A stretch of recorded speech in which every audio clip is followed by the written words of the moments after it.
18 মে পর্যন্ত যুদ্ধবিরতির মেয়াদ বাড়িয়েছে ভারত পাকিস্তান। নয়াদিল্লির সাথে আলোচনায় বসার প্রস্তাব শেহবাজ শরীফের। সন্ত্রাসবাদ ছাড়া অন্য কোনো ইস্যুতে আলোচনা নয় জানালেন এস জয়শঙ্কর।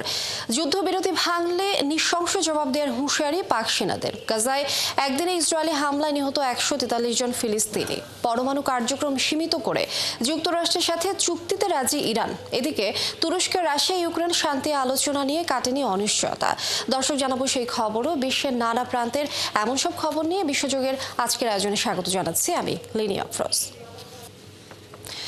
পাকিস্তান ও ভারতের মধ্যে যুদ্ধবিরতির মেয়াদ 18 মে পর্যন্ত বাড়ানো হয়েছে। পাকিস্তানের উপপ্রধানমন্ত্রী ইসহাক দার বিষয়টি নিশ্চিত করেছেন। এছাড়া যুদ্ধবিরতির পর দুই দেশ নিরপেক্ষ কোনো স্থানে বৈঠকে বসার সিদ্ধান্ত নিয়েছে বলেও জানিয়েছে তিনি। এদিকে ভারতের সঙ্গে আলোচনায় বসার প্রস্তাব দিয়ে পাকিস্তানের প্রধানমন্ত্রী শেহবাজ শরীফ বলেছেন, শান্তি প্রতিষ্ঠায় তার দেশ নয়াদিল্লির সঙ্গে কথা বলতে প্রস্তুত।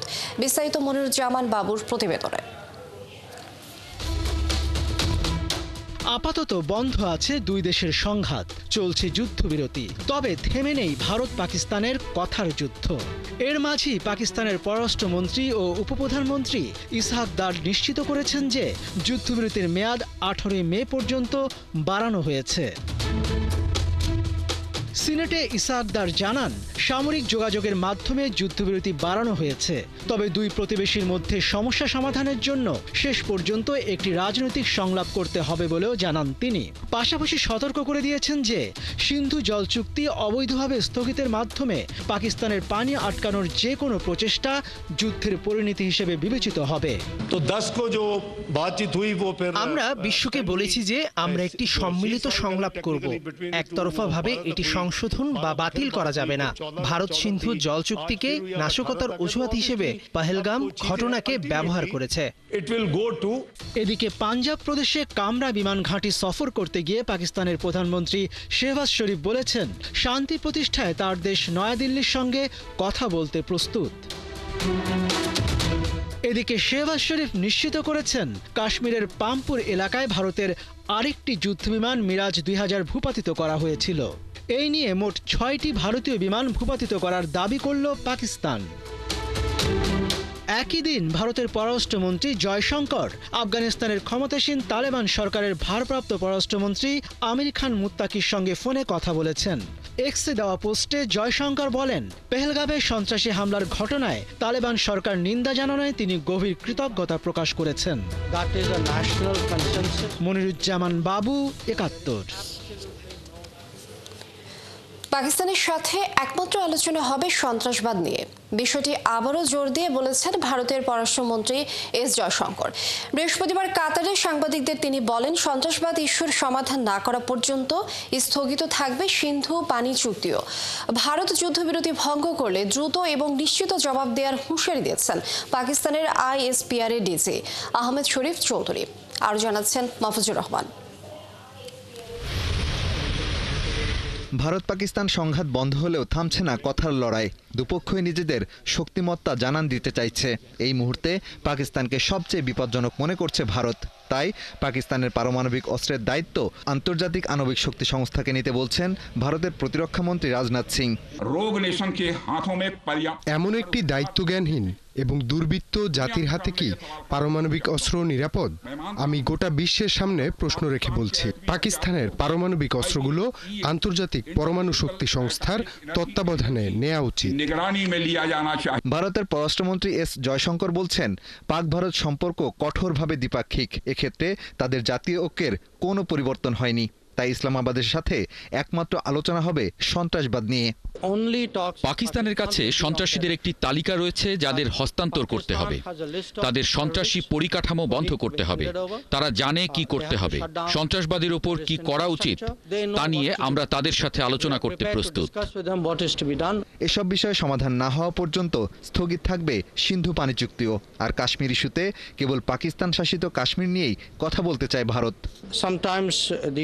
সিন্ধু পানি চুক্তি স্থগিত রাখা হয়েছে। পাকিস্তানের মাধ্যমে সীমান্তে সন্ত্রাসবাদ বিশ্বাসযোগ্য এবং অপরিবর্তনীয়ভাবে বন্ধ না হওয়া পর্যন্ত এটি স্থগিত রাখা হবে।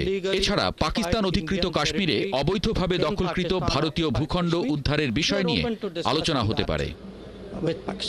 এদিকে ভারত যুদ্ধবিরতি ভঙ্গ করলে দ্রুত এবং নিশ্চিত জবাব দেওয়ার হুঁশিয়ারি দিয়েছেন পাকিস্তানের আইএসপিআর এর ডিজি। যে কেউ আমাদের ভূখণ্ডে অখণ্ডতা ও সার্বভৌমত্ব লঙ্ঘনের চেষ্টা করবে, আমাদের প্রতিক্রিয়া হবে নৃশংস। তাই গুরুতর উত্তেজনার ফলে পারস্পরিক ধ্বংস হতে পারে।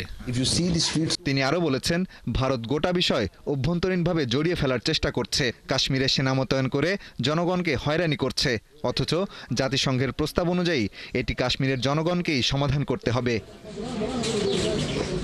মাহফুজুর রহমান, ৭১। পেহেলগামে সন্ত্রাসী হামলার ঘটনা কেন্দ্র করে পাকিস্তানি নাগরিকদের জন্য সব ধরনের ভিসা পরিষেবা স্থগিত করল ভারত। এর মধ্যে ভারতীয় মেডিকেল ভিসাও রয়েছে। এতে বিপাকে পড়েছে লাখো পাকিস্তানি। প্রতি বছর চিকিৎসা সেবা নিতে বিশাল সংখ্যক পাকিস্তানি ভারতে যান। আরও জানাচ্ছেন ঋতু সাহা।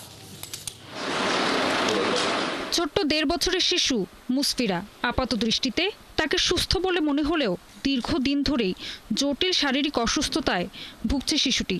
তাই যন্ত্রণা ভোলাতে অনবরত তাকে ব্যস্ত রাখার চেষ্টা করছে তার মা বাবা। ভারত পাকিস্তান দুই পারমাণবিক দেশের মধ্যে উত্তেজনা শুরু হলে ভারত পাকিস্তানি নাগরিকদের জন্য মেডিকেল ভিসা সহ প্রায় সব ভিসাই বাতিল করে দিয়েছে। এতে করে মুশফিরার মতো পাকিস্তানের লাখো শিশু ভুগছে তীব্র চিকিৎসা সংকটে। আমাদের সন্তানের চিকিৎসা পাকিস্তানে সম্ভব নয়। আমরা ডিসেম্বরে ভারতীয় ভিসার জন্য আবেদন করেছিলাম। এখন ৪ মাস হয়ে গেছে, তবে আমরা এখনো ভিসা পাইনি। পাকিস্তান ভারত পরিস্থিতির কারণে আমাদের ভিসা বন্ধ করে দেয়া হয়েছে। এখন আমাদের সন্তান কোনো চিকিৎসা পাচ্ছে না, তার অবস্থা খারাপের দিকে যাচ্ছে। মুশফিরার হৃৎপিণ্ড ও ফুসফুসের মধ্যে কোনো শিরা নেই এবং তার ধমনী এতটাই সংকুচিত যে তার রক্ত সঞ্চালন খুব খারাপ। পাশাপাশি তার হৃৎপিণ্ডেও একটি ছিদ্র রয়েছে। তাই মুশফিরের শরীর প্রায় নীল হয়ে যায়। তার চিকিৎসার জন্য $10,000 প্রয়োজন বলে জানিয়েছে পাকিস্তানি চিকিৎসকরা। এর আগে ভারতের একটি হাসপাতাল তাদের চিকিৎসার জন্য আমন্ত্রণ জানায়। তবে ভারতের এই পদক্ষেপে শিশুটির চিকিৎসা নিয়ে শঙ্কা দেখা দিয়েছে। এদিকে ভারত সব ধরনের ভিসা বাতিল করায় বাতিল হয়ে গেছে ভারতে বসবাস অনেক পাকিস্তানির স্থায়ী ভিসা। তাই প্রিয় মানুষকে হারিয়ে কান্নায় ভেঙে পড়েছেন তাদের পরিবারের সদস্যরা। আমার ছেলে সারাদিন কাঁদতে থাকে। সে তার মাকে ছাড়া থাকতে পারছে না। তিনি একজন ভারতীয়, তাই তাকেও চলে যেতে হয়েছে। তাকে ছাড়া আমার বাড়ি খালি। আমরা তাকে দিনের পর দিন দেখতে পাচ্ছি না। আমি পাকিস্তান সরকারের কাছে যত তাড়াতাড়ি সম্ভব বিষয়টি সমাধান করার আবেদন জানাচ্ছি। এর আগে ভারতীয় নাগরিকদের জন্য সব ধরনের ভিসা বাতিল করেছিল পাকিস্তান। একই সাথে ভারতের কয়েকজন কূটনীতিককে বহিষ্কার করা সহ ভারতীয় বিমানের ফ্লাইটও বাতিল করেছে দেশটি। ঋতু সাহা, ৭১। ভারতের ছত্তিশগড় ও তেলেঙ্গানার সীমান্তবর্তী কারেগুটালু পাহাড়ে নকশাল বিরোধী অভিযানে ৩১ জন মাওবাদী বিদ্রোহী নিহতের কথা জানিয়েছেন দেশটির স্বরাষ্ট্রমন্ত্রী অমিত শাহ। ২১ দিনের এই অভিযানে নিরাপত্তা বাহিনী একটিও প্রাণহানি ছাড়াই সফল অভিযান হয়েছে বলে দাবি করেন তিনি। অমিত শাহ বলেন, চলমান অভিযানটি ১৯৬৭ সাল থেকে চলা মাওবাদী সশস্ত্র আন্দোলনের বিরুদ্ধে এক নতুন মাইল ফলক। এক্সের এক পোস্টে অভিযানের সাফল্যে সন্তোষ প্রকাশ করেছেন ভারতের প্রধানমন্ত্রী নরেন্দ্র মোদীও। সরকারি কর্মকর্তারা মনে করছেন ধারাবাহিক অভিযানে নকশালপন্থী গোষ্ঠীগুলোর সাংগঠনিক ক্ষমতা উল্লেখযোগ্যভাবে দুর্বল হয়েছে। যদিও স্বতন্ত্র মানবাধিকার সংগঠনগুলো দীর্ঘদিন ধরেই দাবি করে আসছে এসব অভিযান নিরপরাধ আদিবাসীরাও ক্ষতিগ্রস্ত হচ্ছেন।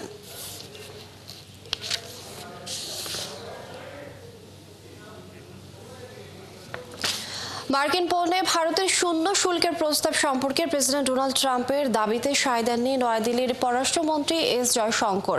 আবারও সরাসরি বিরোধিতাও করেননি।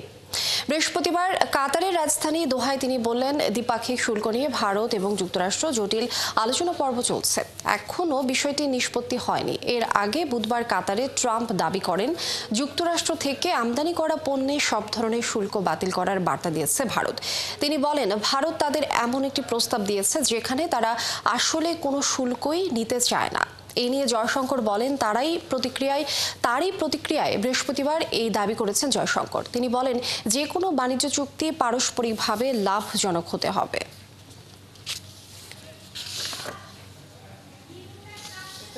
Between India and US, সবকিছুর নিষ্পত্তি না হওয়া পর্যন্ত কোনো কিছু স্থির নয়। যে কোনো বাণিজ্য চুক্তি পারস্পরিকভাবে লাভজনক হতে হবে। এটি উভয় দেশের জন্যই ফলপ্রসূ। বাণিজ্য চুক্তি থেকে এটি আমাদের প্রত্যাশা। যতক্ষণ না পর্যন্ত নয়াদিল্লি ওয়াশিংটন বাণিজ্য চুক্তি সম্পন্ন হয়, ততক্ষণ পর্যন্ত সে সম্পর্কে কোনো পূর্ব ঘোষণা করা সম্ভব নয়।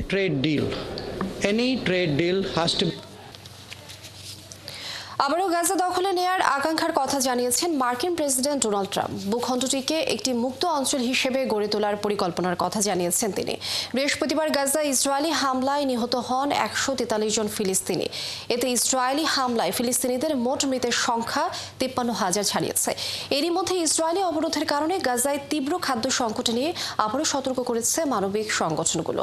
সৃষ্টি ঘটকের প্রতিবেদন। ফিলিস্তিনের গাজায় ইসরায়েলি তাণ্ডব চলছেই। বৃহস্পতিবার উপত্যকাটিতে হামলা চালিয়ে প্রায় 150 ফিলিস্তিনিকে হত্যা করে ইসরায়েলি সামরিক বাহিনী আইডিএফ। ফিলিস্তিনিদের নাকবা দিবসের 77তম বার্ষিকী পালনের সময় ইসরায়েলি হামলা চালিয়েছে।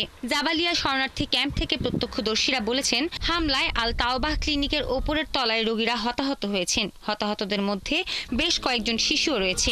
এদিন খান ইউনিসের 9টি বাড়িতে ইসরায়েল কোনো পূর্ব সতর্কতা ছাড়াই সরাসরি জঙ্গি বিমান হামলা চালিয়েছে। এতে সেই বাড়িগুলোর গোটা পরিবারই পুরোপুরি নিশ্চিহ্ন হয়ে গেছে। জাবালিয়া শরণার্থী শিবির ও এর আশপাশের এলাকায় 13টি বিমান হামলা চালিয়েছে ইসরায়েল। যুদ্ধের মধ্যেই তীব্র ক্ষুধার সাথেও লড়াই করছে গাজার মানুষ। 2 মার্চ থেকে ইসরায়েল গাজায় সব ধরনের সহায়তা প্রবেশ বন্ধ করে রেখেছে। এই সময়ের মধ্যে একদানা ত্রাণও পৌঁছায়নি ফিলিস্তিনিদের কাছে। ক্ষুধায় তৃষ্ণায় বহু মানুষ মৃত্যু ঝুঁকিতে রয়েছে বলে বারবার সতর্ক করছে মানবিক সংস্থাগুলো। যদিও ইসরায়েলের দাবি, হামাস মানবিক সহায়তা চুরি করছে। ত্রাণের পণ্য সাধারণ ফিলিস্তিনিদের কাছে পৌঁছায় না।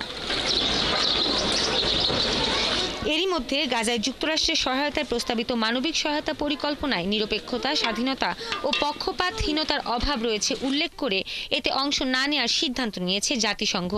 জাতিসংঘের মানবিক সহায়তা সমন্বয়কারী সংস্থা জানিয়েছে, গাজায় জরুরি সহায়তা সরবরাহের জন্য ও নীতিনিষ্ঠ পরিকল্পনা প্রস্তুত রয়েছে, যা অবিলম্বে কার্যকর করা সম্ভব। এদিকে food security phase classification IPC জানিয়েছে, অঞ্চলটির প্রায় 2.1 মিলিয়ন মানুষের বেশিরভাগই মারাত্মক খাদ্য সংকটে ভুগছেন। এদিকে আবারও গাজা উপত্যকা দখলের কথা বলেছেন মার্কিন প্রেসিডেন্ট ডোনাল্ড ট্রাম্প। ট্রাম্প বলেন, তিনি চান যুক্তরাষ্ট্র গাজা দখলে নিক এবং ভূখণ্ডটিকে একটি মুক্ত অঞ্চল হিসেবে গড়ে তুলুক। বৃহস্পতিবার কাতারের কর্মকর্তা ও ব্যবসায়ী নেতাদের সঙ্গে এক আলোচনা সভায় একথা বলেন ট্রাম্প। সৃষ্টি ঘটক, 71। নির্দিষ্ট শর্তে যুক্তরাষ্ট্রের সঙ্গে পারমাণবিক চুক্তি করায় প্রস্তুত আছে ইরান। দেশটির সুপ্রিম নেতা আয়াতুল্লাহ আলী খামেনির শীর্ষ পরামর্শক শাখমানি এ তথ্য জানিয়েছেন। শাখমানি বলেছেন, ইরান কথা দেবে তারা কখনো পারমাণবিক অস্ত্র তৈরি করবে না, ইউরেনিয়ামের মজুদ কমিয়ে ফেলবে এবং এটির মজুদ শুধুমাত্র বেসামরিক ব্যবহার পর্যন্ত সীমাবদ্ধ করবে। আর আন্তর্জাতিকভাবে এসব বিষয় তদারকি করা হবে। তবে এর বদলে ইরানের উপর আরোপ করা যুক্তরাষ্ট্রের সব অর্থনৈতিক নিষেধাজ্ঞা প্রত্যাহার করতে হবে। তিনি জানান, যদি মার্কিনিরা তাদের কথা রাখে তাহলে ভবিষ্যতে যুক্তরাষ্ট্র ইরানের মধ্যে ভালো সম্পর্ক হতে পারে। তবে ইরানকে হুমকি ধামকি দিয়ে কিছু করা যাবে না বলে স্পষ্ট করে জানিয়েছেন দেশটির প্রেসিডেন্ট মাসুদ পেজেশকিয়ান। তিনি বলেন, ট্রাম্প মধ্যপ্রাচ্যে এসে ভয়ভীতি দেখিয়ে ইরানকে দমন করতে পারবেন না। তুরস্কে বৃহস্পতিবার রাশিয়া ও ইউক্রেনের শান্তি আলোচনা অনিশ্চয়তার মধ্যে পড়েছে। শুক্রবার আলোচনা হতে পারে এমন সম্ভাবনা থাকলেও নির্দিষ্ট কোনো সময় এখনো ঘোষণা করা হয়নি। তুরস্কের ইস্তাম্বুলে দীর্ঘদিন পর রাশিয়া ও ইউক্রেনের সরাসরি শান্তি আলোচনার কথা থাকলেও বৃহস্পতিবার তা বাস্তবে রূপ পায়নি। দুই দেশের প্রতিনিধিরা আলোচনার আগে বিভিন্ন স্থানে অবস্থান করলেও জানানো হয়নি আলোচনা শুরুর কোনো নির্দিষ্ট সময়। ইস্তাম্বুলের এক প্রাসাদে সামনে সাংবাদিকদের উপস্থিতি এবং রাশিয়ার পূর্ব ঘোষণার পরও পরিস্থিতি ছিল অনিশ্চিত। এই প্রেক্ষাপটে ইউক্রেনের প্রেসিডেন্ট ভলোদিমির জেলেনস্কি তুরস্কের রাজধানী আঙ্কারায় পৌঁছে তুর্কি প্রেসিডেন্ট রিসেপ তাইয়েপ এরদোয়ানের সঙ্গে বৈঠক করেন। আলোচনার আগে রুশ প্রতিনিধি দলের সদস্যদের নিয়ে হতাশা প্রকাশ করেন তিনি। ভ্লাদিমির পুতিন পররাষ্ট্রমন্ত্রী কিংবা শীর্ষ উপদেষ্টাদের না পাঠিয়ে রাশিয়া শুধু উপমন্ত্রী ও সহকারীদের পাঠানোয় আলোচনার গুরুত্ব নিয়ে প্রশ্ন তোলেন জেলেনস্কি।